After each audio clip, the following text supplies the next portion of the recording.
जय मसीह की। मसीह में मेरे प्यारे भाई और बहनों, मैं आपका भाई सूरज आप सभी को हमेशा की तरह सत्य की खोज में स्वागत करता हूं। तो चलिए हम शुरू करते हैं हमारे आज के बाइबल अध्ययन।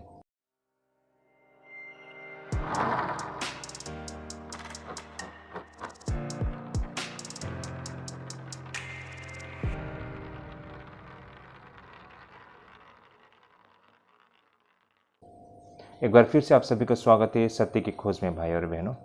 आज का जो हमारा बाइबल अध्ययन करने का रहेगा वो पहला कोरिन्थी 1 अध्याय 4 से लेकर 9 पद तक रहेगा। काफ़ी रोचक विषय है भाई और बहनों। आज का जो हमारा विषय है ये कुल मिलाकर इस प्रकार है: अपनी प्रार्थना में परमेश्वर को धन्यवाद देने के कारण। जब हम परमेश्वर से प्रार्थना करते हैं, मैं देखता हूँ बहुत समय में लोगों के पास कहने के लिए कुछ नहीं होता है ना, और हमेशा वो मांगते रहते हैं परमेश्वर से, मांगते रहते हैं। लेकिन भाई और बहनों, हकीकत ये है कि हमें परमेश्वर से मांगने की जरूरत नहीं है। परमेश्वर बिन मांगे हमें बहुत कुछ दे देते हैं, और जितना प्रभु ने दिया है अगर उसे भी हम धन्यवाद देते हैं ना, तो हमारा प्रार्थना कभी खत्म नहीं हो पाएगा। क्योंकि परमेश्वर ने हमें इतनी अनुग्रह दिखाई है, हम पर इतना दया दिखाई है, हम पर इतनी आशीष दी है कि हमारे साथ प्रभु को देने के लिए कुछ नहीं है सिवाय हम अपने जीवन को प्रभु के लिए अर्पण करें और प्रभु को उन सारी चीज़ों के लिए हम बड़ाई करें और धन्यवाद दें। भाई और बहनों, तो आज इसी बातों को है ना, इन्हीं बातों को हम समझने के लिए प्रयास करेंगे कि हम अपने जीवन में, अपने प्रार्थना में परमेश्वर को किन चीज़ों के लिए हम धन्यवाद दें, है ना। हमारे परमेश्वर को धन्यवाद देने का मूल कारण क्या है, उन्हें हम समझने के लिए प्रयास करेंगे भाई और बहनों। काफ़ी रोचक है भाई और बहनों, अंत तक बने रहिएगा। इससे पहले जितने भी वीडियो से आप हमारे प्लेलिस्ट से देख सकते हैं। और भाई और बहनों, सब्सक्राइब करना मत भूलिए, क्योंकि हम बिल्कुल व्यवहारिक शिक्षा और बिल्कुल सरल भाषा में आपके समक्ष बाइबल से संबंधित उन तथ्य और सत्य को लेके आते हैं। अगर आप सब्सक्राइब करते हैं तो आपको सही समय पर नोटिफिकेशन मिल जाएगी और आपको हमारा बाइबल अध्ययन का वीडियो मिलते रहेगा। तो भाई और बहनों, देर नहीं करते हैं और शुरू करते हैं आज के बाइबल अध्ययन को। पहला कोरिन्थी 1 अध्याय 4 से लेकर 9 पद तक। आइए सबसे पहले हम वचन को पढ़ लेते हैं। तो वचन यहाँ पर इस प्रकार लिखा है भाई और बहनों: मैं तुम्हारे विषय में अपने परमेश्वर का धन्यवाद सदा करता हूँ, इसलिए कि परमेश्वर का यह अनुग्रह तुम पर मसीह यीशु में हुआ कि उसमें होकर तुम हर बात में अर्थात सारे वचन और सारे ज्ञान में धनी किए गए, कि मसीह की गवाही तुम में पक्की निकली, यहाँ तक कि किसी वरदान में तुम्हें घटी नहीं, और तुम हमारे प्रभु यीशु मसीह के प्रकट होने के बाद जोते रहो। वह तुम्हें अंत तक दृढ़ भी करेगा कि तुम हमारे प्रभु यीशु मसीह के दिन में निर्दोष ठहरो। परमेश्वर सच्चा है, जिसने तुमको अपने पुत्र हमारे प्रभु यीशु मसीह की संगति में बुलाया है।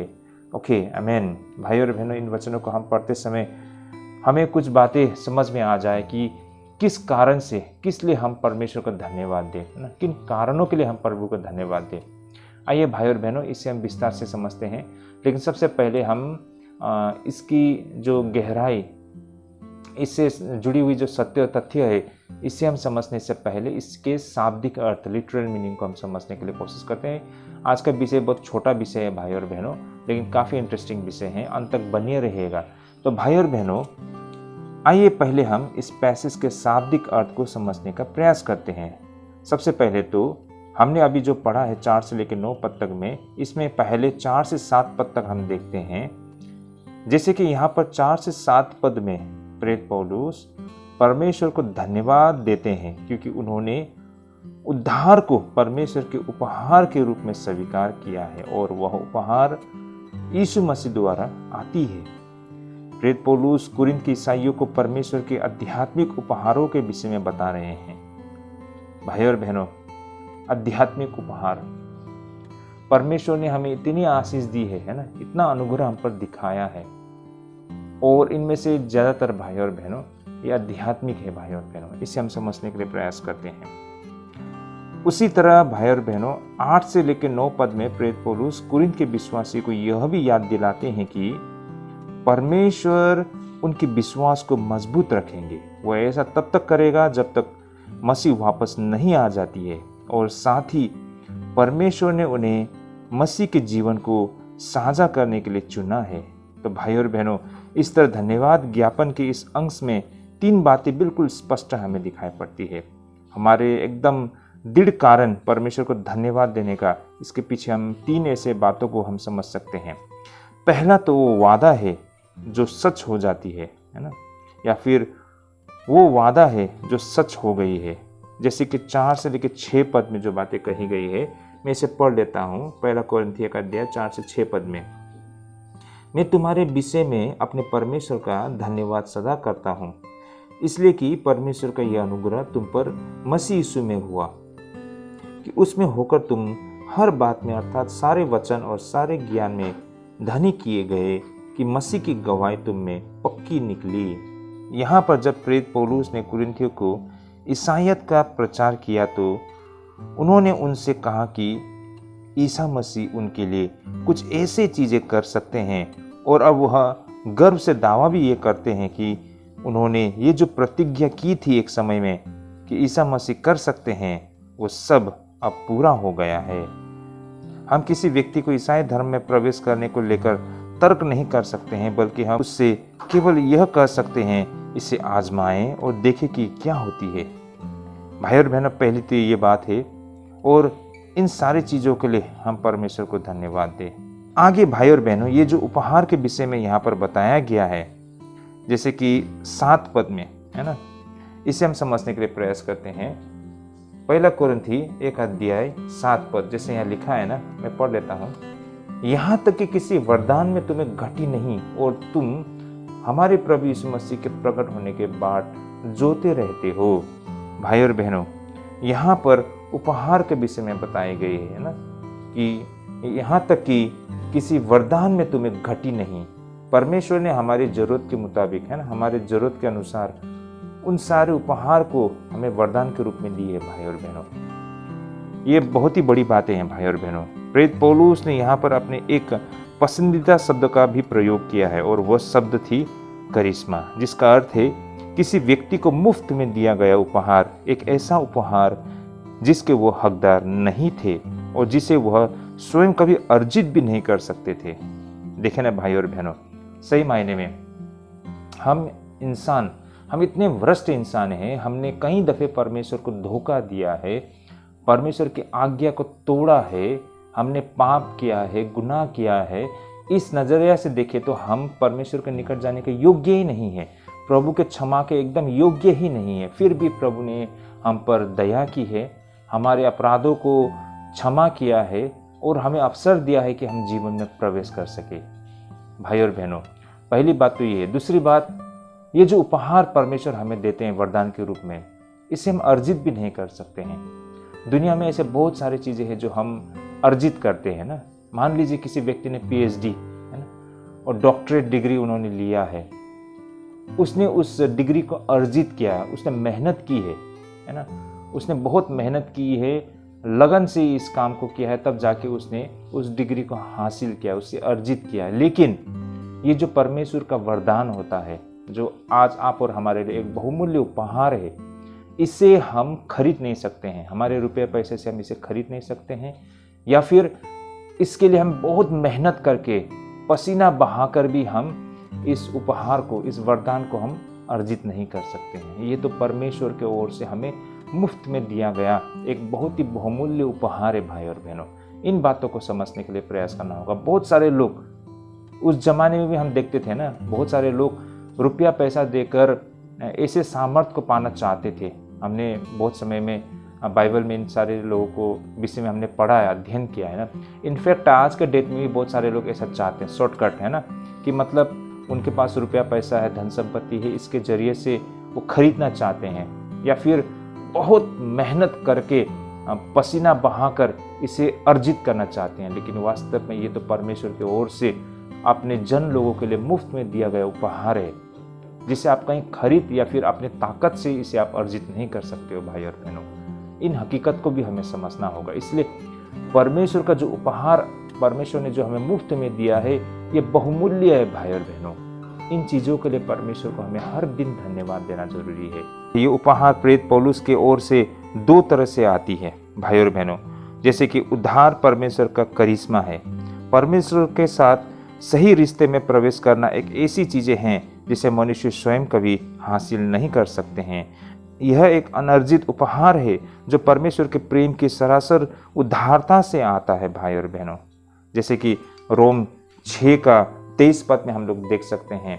वैसे इस पर हमने आप सभी के सामने अपने तथ्य को रख चुके हैं, फिर भी वचन का माध्यम से हम इसे और अच्छी तरह से भली भांति समझ सकते हैं। जैसा लिखा है ना रोमियो के 6 अध्याय 23 पद में, क्योंकि पाप की मजदूरी तो मृत्यु है, परंतु परमेश्वर का वरदान हमारे प्रभु यीशु मसीह में अनंत जीवन है। देखिए भाई और बहनों, पाप की मजदूरी मृत्यु, हमने ऐसा काम किया है जिसका नतीजा बिल्कुल मृत्यु था, लेकिन परमेश्वर का वरदान के वजह से, है ना, हमारे प्रभु यीशु मसीह में हमें अनंत जीवन मिलती है जो परमेश्वर के द्वारा। इस अनंत जीवन को हम खरीद नहीं सकते थे, बिल्कुल पहले तो हम योग्य ही नहीं थे, दूसरी इसे अगर हम खरीदना भी चाहे तो इसे हम खरीद नहीं पाएंगे। इसलिए परमेश्वर की ओर से मानव जाति के लिए बहुत ही बड़ा उपहार है, जिसके लिए हमें परमेश्वर को हमेशा धन्यवादी होने की आवश्यकता है।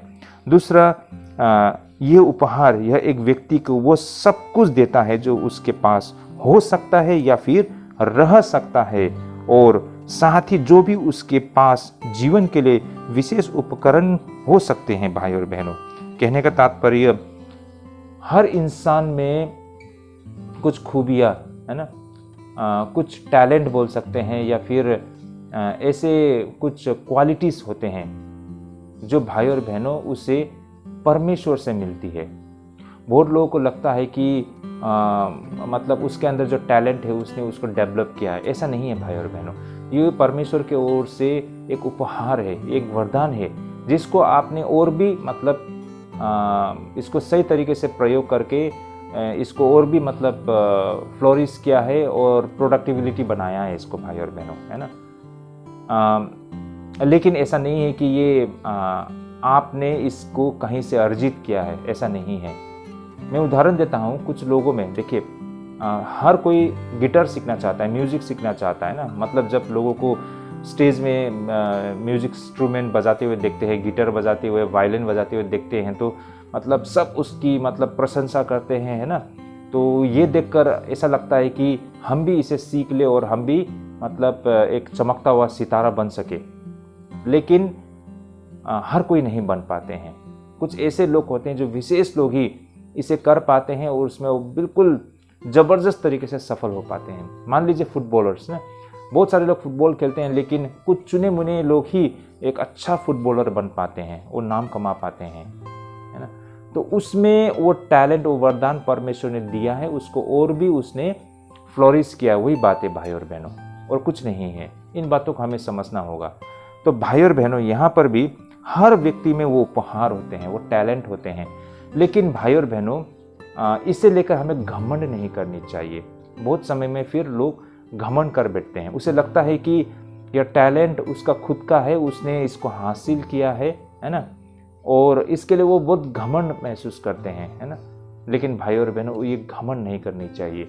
आफ्टर ऑल ये वरदान, ये उपहार परमेश्वर से आपको मिली है, और इसके द्वारा मानव जाति का कल्याण और परमेश्वर की महिमा होनी चाहिए भाई और बहनों।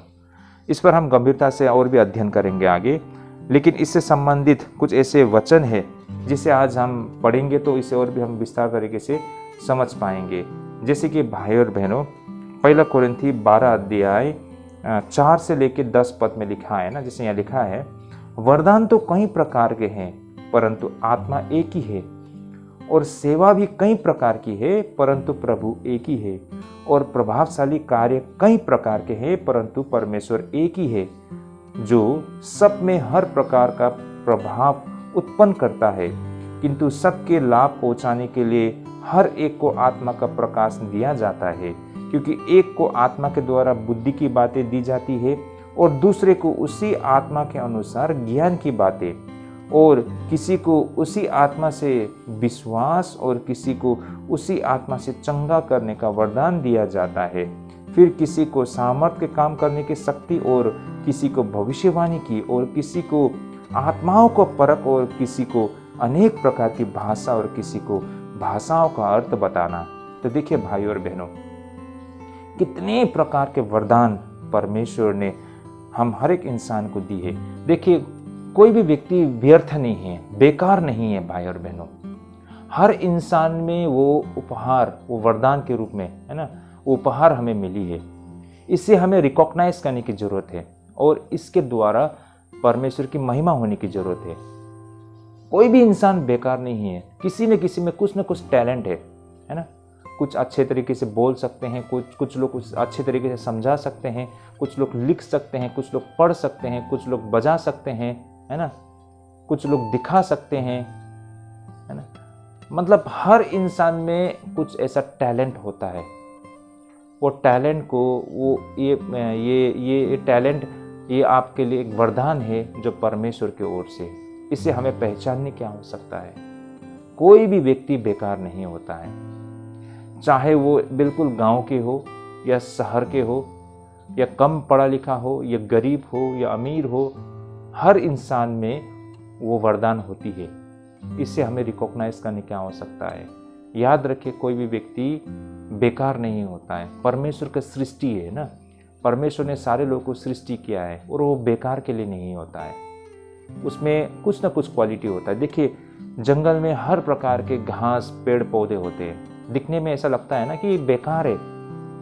इवन हर प्रकार के जानवर होते हैं, ऐसा लगता है कि ये जानवर परमेश्वर ने बनाया क्यों, इसका कुछ काम ही नहीं है, ऐसा लगता है। लेकिन साइंटिफिकली इसको आप रिसर्च करेंगे तो आपको पता चलेगा कि हर एक जानवर किस तरह इकोसिस्टम को वो सपोर्ट करता है। वो जानवर का ना होने से कुछ पेड़ पौधे मर जाएंगे और कुछ पेड़ पौधे मर जाने से हम इंसान को भी अफेक्ट होती है। इसलिए हर चीज़ एक दूसरे से जुड़े हुए हैं। हर किसी का अपना रेस्पॉन्सिबिलिटी, ड्यूटी होती है। दिखने में वो शायद हो सकता है बिल्कुल भद्दा हो, है ना, दिखने में बिल्कुल अजीब लगता हो, लेकिन वो सारे इकोसिस्टम को मेंटेन करने में बहुत ही बड़ा रोल वो मतलब अदा कर रहे होते हैं भाई और बहनों। इस बात को हमें समझना होगा। तो कोई भी पौधा, कोई भी जानवर बेकार नहीं, और इंसान तो बहुत दूर की बात ना। इंसान को तो परमेश्वर ने हर चीज़ों के ऊपर मतलब सबसे ऊंचा बनाया है। इंसान बेकार नहीं हो सकता है। इवन जानवर और पेड़ पौधे बेकार नहीं होती है तो इंसान कैसे हो सकता है ना। इसलिए हर इंसान, उसमें कुछ क्वालिटी, गुण होता है। ये परमेश्वर का सृष्टि है, ये बहुत ही खूबसूरत है भाई और बहनों। इसे हमें रिकॉग्नाइज करने की आवश्यकता है। जैसे कि किसी व्यक्ति में पासवानी का उपहार है या फिर उपचार का उपहार है, यानी कि किसी को ठीक करने का, चंगा करने का, है ना। और यदि उस व्यक्ति के पास संगीत या किसी कला का उपहार है, या फिर यदि किसी हाथों में एक शिल्पकार का उपहार है, तो ये सभी परमेश्वर का उपहार है। ये बातों को हमें समझना होगा। और यदि हम इसे पूरी तरह से समझ ले तो ये जीवन में एक नया वातावरण और चरित्र लाएगा भाई और बहनों। अनफॉर्चुनेटली बहुत सारे लोग वो रिकॉग्नाइज ही नहीं कर पाते हैं, वो समझ ही नहीं पाते हैं, और उसे लगता है कि उसका जीवन व्यर्थ है, बेकार है ना। लोग पूछते भी है ना, अरे भाई तुम इस दुनिया में आकर तुमने क्या किया, तुम तो एक धरती का बोझ बन गए हो, ऐसा लगता है ना। या फिर किसी ने अपने जीवन को बर्बाद कर देता है, शराब पीकर, है ना, बुरे कामों में फंस कर, है ना, मतलब रात दिन वीडियो गेम खेलकर, सिनेमा देखकर, टीवी देखकर, मतलब यूं ही समय को बर्बाद, अपने जीवन को बर्बाद कर देते हैं भाई और बहनों। ऐसा लगता है कि उस व्यक्ति में कुछ अच्छा चीज है ही नहीं, इसलिए लोग बोलते हैं, कहावत है, धरती का बोझ। ऐसा कुछ नहीं है भाई और बहनों। वो व्यक्ति रिकॉग्नाइज नहीं कर रहा है परमेश्वर के उस उपहार को, उसने रिकॉग्नाइज नहीं किया। उसने परमेश्वर को अब तक जानने के लिए, समझने के लिए प्रयास नहीं किया, या फिर नहीं समझा है, इसलिए उसे लगता है या फिर दूसरों को लगता है कि वो बेकार है। लेकिन ऐसा नहीं है भाई और बहनों। हर इंसान में कुछ ना कुछ खूबी होता है भाई और बहनों। इसे हमें समझना होगा। यदि हम इसे पूरी तरह से समझ ले तो यह जीवन में हमारे जीवन में ना एक बदलाव लेके आती है। वो व्यक्ति एक सोसाइटी के लिए, एक मानव समाज के लिए, परमेश्वर के लिए एक बहुत ही इम्पोर्टेंट व्यक्ति ना, एक योग्य व्यक्ति बन पाते हैं। भाई और बहनों, हमारे अधीन मौजूद ऐसे कौशल हमारी उपलब्धि नहीं है, बल्कि यह तो परमेश्वर को उपहार है, और इसलिए उस पर भरोसा किया जाना चाहिए। जैसे कि मैंने शुरुआत में कहा, उन उपहारों का उपयोग उस तरह से नहीं किया जाना चाहिए जैसे और जिस तरह हम उनके प्रयोग करना चाहते हैं, बल्कि उस तरह से किया जाना चाहिए जैसा परमेश्वर चाहते हैं कि हम उनका उपयोग करें। भाई और बहनों, हम सभी में ये क्वालिटी होती है ना, ये उपहार होते हैं, इसे हम रिकॉग्नाइज कर भी लेते हैं, तो इसे हम अपनी मर्जी से, अपने फ़ायदे के लिए, अपने तरीके से प्रयोग में नहीं लाना है, बल्कि परमेश्वर क्या चाहता है, परमेश्वर की इच्छा क्या है, उसके तहत इस उपहार का हमें प्रयोग करना चाहिए। अनफॉर्चुनेटली बहुत सारे लोग अपने इस जो उपहार को पहले शुरू तो रिकॉग्नाइज नहीं करते हैं, करते भी है तो उसे प्रयोग में नहीं लाते हैं, या फिर प्रयोग में लाते भी है तो परमेश्वर के लिए नहीं बल्कि अपने अभिलाषाओं, अपने फ़ायदे के लिए इसे प्रयोग करते हैं। बहुत ही कम लोग हैं जो परमेश्वर के लिए इस उपहार को प्रयोग में लाते हैं। मैंने अपने चर्च में देखा है, वहाँ पर एक भाई बहुत अच्छा गिटार बजाया करते हैं ना, वो गिटारिस्ट है, सिर्फ गिटार ने, उसको बहुत सारे म्यूजिक इंस्ट्रूमेंट की समझ है ना, और गाना, ये जो जैसे कि सोल्फा कहते हैं ना, उसकी भी एक सुर का एक बहुत ही अच्छी समझ है उसको। लेकिन वो चर्च में आते हैं तो वो चुपचाप एक कोने में बैठे रहते हैं। जब हम बोलते हैं कि भाई थोड़ा गिटार विटार बजाओ, है ना, और अपने भजन के द्वारा पूरा मंडली को लीड करो, वो नहीं करते हैं, कहते हैं कि मुझसे नहीं हो पाएगा, या फिर वो करना नहीं चाहते हैं, है ना। मतलब उसको ऐसा लगता है कि बहुत ही छोटा प्लेटफॉर्म है, या फिर वो इम्पोर्टेंट नहीं सोचते हैं, या फिर वो इसको एंजॉय नहीं करते हैं। कितनी बड़ी दुख की बातें हैं ना। परमेश्वर ने इतना अच्छा वरदान उसे दिया है, उसको वो परमेश्वर की महिमा के लिए प्रयोग नहीं कर पा रहा है। ऐसे लोग होते हैं भाई और बहनों। और कुछ लोग ऐसे होते हैं कि परमेश्वर की सेवाकाई में, परमेश्वर की महिमा में तो कभी नहीं करते हैं इन सारे जो क्वालिटी को, लेकिन सांसारिक चीज़ों में वो बढ़ चढ़ के आगे बढ़ते हैं, है ना। सांसारिक जो कार्यक्रम होते हैं वहाँ पर जाके एंकरिंग कर रहे होते हैं, है ना, या फिर कुछ म्यूजिक फेस्टिवल में अटेंड करते हैं, है ना। मतलब बहुत सारे ऐसे चीज़ों में वो इन्वॉल्व होते हैं, लेकिन चर्च के कार्य बोलने से वो उससे दूर रहते हैं। तो भाई और बहनों, परमेश्वर के द्वारा आपको ये उपहार देने का क्या मायने रह गया, क्या फ़ायदा रह गया है? इस धरती पर आपने परमेश्वर के लिए क्या किया है? जब अवसर मिला भी आपने नहीं किया है, तो क्या मतलब रह गया भाई और बहनों? आप किस तरह जवाब देंगे एक दिन कि परमेश्वर का राज्य के लिए आपने क्या कुछ किया है, परमेश्वर के घर में आपने क्या अपना कर्तव्य किस तरह निभाया है? ऐसा नहीं है कि चर्च में या सेवकाई में या परमेश्वर का राज्य में, परमेश्वर के घर में सिर्फ pastor, evangelist, church leaders, elders वो लोग ही काम करेंगे, उनका ही जिम्मेदारी है। ऐसा नहीं है। हर कोई व्यक्ति उतना ही इम्पोर्टेंट है जितना कि एक पास्टर और एवेंजलिस्ट परमेश्वर की नज़र में, है ना। और परमेश्वर ये आस करते हैं, कि आशा लगाते हैं, वो आस, उनका आश्रय ये है कि हर एक जन परमेश्वर की महिमा करेंगे अपने जीवन के द्वारा, है ना। लेकिन अनफॉर्चुनेटली आप नहीं करते हो, ये चीज़ हमें दिखाई देती है। इसलिए बहुत दुख की बात है, बहुत सारे लोग इन उपहारों को, इन वरदानों को अपने लाभ के लिए या फिर प्रतिष्ठा के लिए इसे प्रयोग करते हैं, लेकिन ऐसा नहीं, बल्कि परमेश्वर की महिमा और मनुष्य की भलाई के लिए ये उपहार, ये वरदान होनी चाहिए। अब आखिर में भाई और बहनों, अंतिम अंत के विषय में हमको दिखाई पड़ती है, जो 8 और 9 पद में भी हमको वचन में मिलती है। 1 कुरिन्थी 1 अध्याय 8 और 9 पद, जैसे यहाँ लिखा है, वो तुम्हें अंत तक दृढ़ भी करेगा। याद रखें, यहाँ पर अंत तक दृढ़ बोला गया है। तुम हमारे प्रभु यीशु मसीह के दिनों में निर्दोष ठहरोगे। परमेश्वर सच्चा है, जिसने तुमको अपने हमारे प्रभु यीशु मसीह की संगति में बुलाया है। ओके, आमीन। जैसे कि भाई और बहनों, पुराने नियम के वाक्यांश में अगर हम देखते हैं तो हमें प्रभु के दिन के विषय में हमें बार बार दोहराते हुए दिखाई पड़ती है। यह वो दिन था जब यहूदियों ने यह उम्मीद लगाई थी कि परमेश्वर सीधे प्रकट होंगे, जो कि मानव इतिहास का बहुत ही खास दिन होगी। उस दिन पुरानी दुनिया की सफाया हो जाएगा और नई दुनिया का आगाज होगी। उस दिन सारे मानव जाति का न्याय किया जाएगा।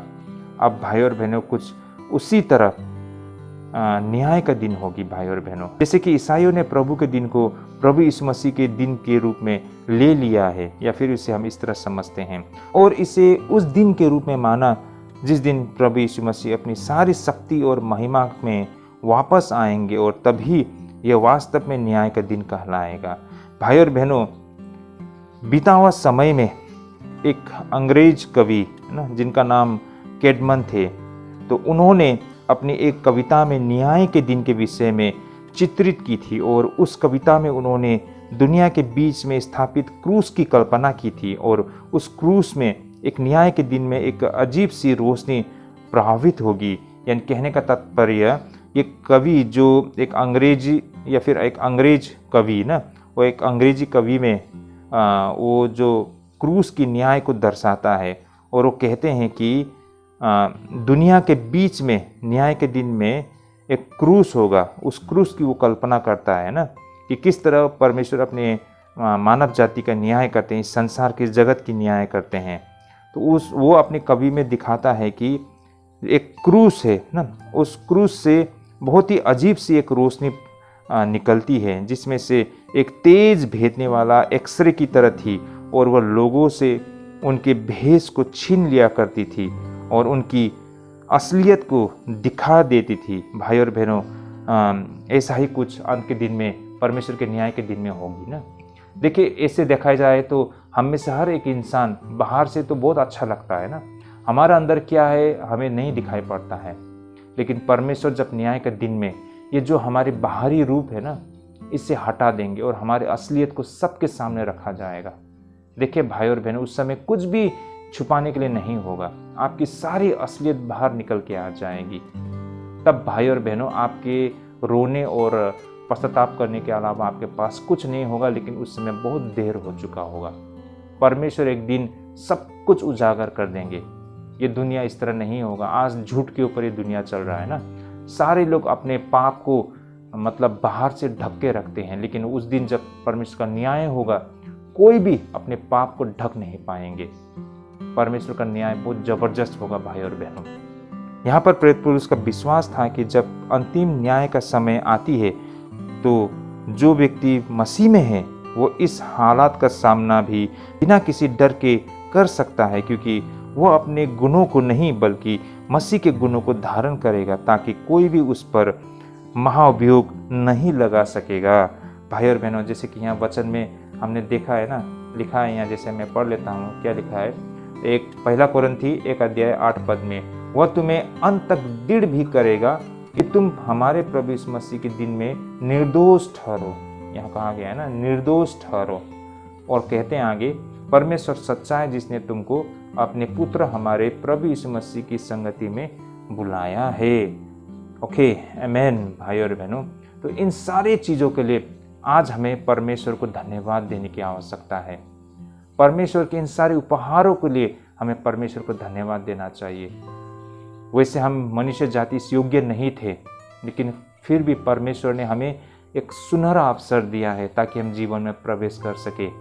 और इस दौरान प्रभु ने हमें ऐसा वरदान दिया है, ये हमारे लिए उपहार है भाई और बहनों, जिसको आज हमें पहचानने की आवश्यकता है और जिसके द्वारा हम परमेश्वर की महिमा कर सकते हैं। इस जगत में आप क्या कर सकते हैं, आपका कर्तव्य क्या है, आपकी जिम्मेदारी क्या है। बहुत सारे मसीह भाई बहन लोग कंफ्यूज है।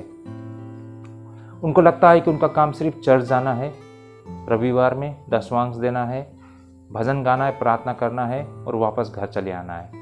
बाकी सेवकाई का काम तो पास्टर, एवेंजलिस्ट है ना, मिशन वर्कर्स, वो लोग ही करेंगे। लेकिन परमेश्वर घर में वास्तव में हर किसी का अपना जिम्मेदारी होता है, दायित्व होता है, और परमेश्वर ने हर एक जन को ये रिस्पॉन्सिबिलिटी दिया है। अपने इस दायित्व को पहचानिए और इसको पूरा कीजिए भाई और बहनों। यही आपकी परमेश्वर के लिए सेवा होगा। और इन सारी चीज़ों के लिए आप हमेशा परमेश्वर को धन्यवाद दीजिए। परमेश्वर से कुछ मत मांगिए, बिन मांगे परमेश्वर सब कुछ देता है, वो दे रहा है। हम तो इन सारी चीज़ों को धन्यवाद देकर भी हमारे प्रार्थना वो ख़त्म नहीं हो पाएगी कि परमेश्वर ने कितना दिया है भाई और बहनों। परमेश्वर हमारी ज़रूरतों को जानता है, हम उनके बच्चे हैं और परमेश्वर अपने बच्चों के लिए वो सब कुछ करता है। उसके जो भलाई के लिए हमें बोलने की आवश्यकता नहीं, परमेश्वर वो सब कुछ चीज़ों को पूरा कर रहा है। अब तक भी तो बिन मांगे प्रभु ने हमारे लिए सब कुछ किया है ना। तो फिर भाई और बहनों, क्यों मांगते रहते हो? मत मांगो, बेहतर होगा प्रभु को धन्यवाद दो, प्रभु का बड़ाई करो और प्रभु ने जो वरदान दिए हैं उसके द्वारा परमेश्वर की सेवा कीजिए। ये सबसे बड़ी बातें हैं। तो ये था आज का हमारा अध्ययन। बहुत ही छोटा विषय था भाई और बहनों। आई होप आप सभी ने इसको एंजॉय किया होगा, अच्छा लगा होगा, कुछ बातें समझे होंगे। तो अगर ये सारी बातें आपको समझ में आ रही है, अच्छा ही लग रहा है, तो इसे ज़रूर शेयर कीजिए अपने फ्रेंड, रिलेटिव सभी के साथ, ताकि उन तक भी ये सारे सच्चाई तथ्य उन तक भी पहुंच सके। तो अगले हफ्ते फिर हम किसी और विषय के साथ हम अध्ययन करना शुरू करेंगे, इसको कंटिन्यू करेंगे। आज हमने पहला कोरिन्थी 1 अध्याय 9 पद तक अध्ययन किया है। अगले रविवार 10 से हम आगे बढ़ेंगे। जैसा बीतते जाएगा समय उतना ही इंटरेस्टिंग होते रहेगा भाई और बहनों। यही कारण अगले रविवार ज़रूर जुड़िए हमारे साथ। हमारे इस अध्ययन के वीडियो को ज़रूर शेयर कीजिए। आज के लिए हम यहीं पे स्थगित करते हैं। प्रभु आप सभी को ढेरों आशीष करे। जय मसीह की।